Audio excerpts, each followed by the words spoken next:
Siyabingelela ekuseni egameni likaJesu Kristu waseNazaretha.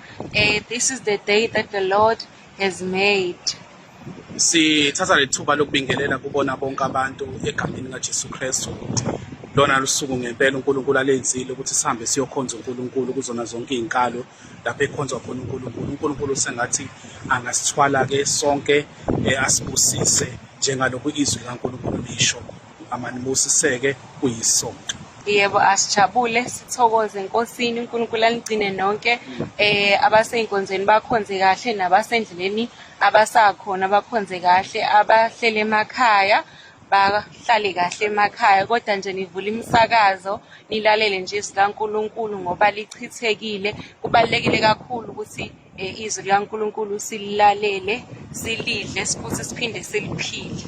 uNkulunkulu aphinde ke anigcine kusasa abanye bevuka beya emsebenzini beya ezikoleni. uNkulunkulu anilondoloze anivikele kuze kuphinde kuye kube yinye isonto uNkulunkulu esanigcinile. Siyabonga kakhulu. Siyabonga. Bless you in Jesus name. Amen.